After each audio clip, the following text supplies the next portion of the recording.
આખી આ રેસ્ક્યુની કામગીરી કરવામાં? આજ સવારે જ આ ગામના સૌ આગેવાનોના ફોન આવતા જ આ ગામમાં જે મજૂરી કરવા આવેલા લોકો દયાળ ગામના, ચાંચખેરા પટવા ગામના અને આ ગામના અમુક ખેડૂતો જે વધારે પડતી પાણી આ ગામમાં ફરી વળવાના કારણે 50 લોકો બાળકો સહિત જેમનું રેસ્ક્યુ કરવામાં આવ્યું છે.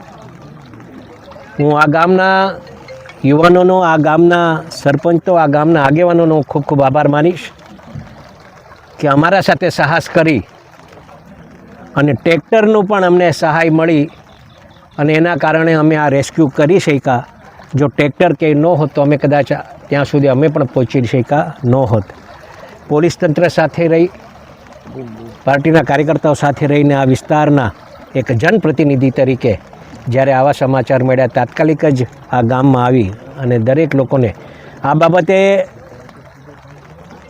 મુખ્યમંત્રી શ્રી સાહેબ સાથે પણ અમે ધ્યાન ઉપર મૂકી દીધેલું. કલેક્ટર સાહેબ સાથે લાઈવ કોન્ટેક્ટમાં હતો અને જરૂર પડે કદાચ હેલિકોપ્ટરની તો હેલિકોપ્ટરને પણ સૂચના આપી દેવામાં આવી હતી.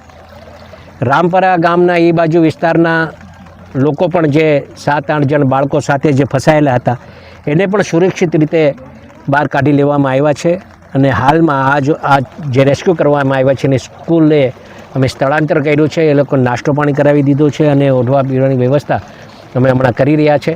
પછી એમને ઘરે આ પાણી ઉતરે પછી એમને ઘરે અમે શિફ્ટ કરી દઈશું. Thank you. રાજુલા જાફરાબાદના કેટલા ગ્રામીણ ગામડાઓ છે જેની સ્થિતિ મારા ધ્યાન ઉપર આવતા પ્રથમ તો લોટપર ગામમાં પાણી ફરી વળ્યા હતા, પીપાવો ગામમાં ફરી વળ્યા હતા, નાગેશ્રીમાં ફરી વળ્યા હતા, રામપરામાં ફરી વળ્યા હતા, ઊંચૈયા ગામમાં ફરી વળ્યા હતા.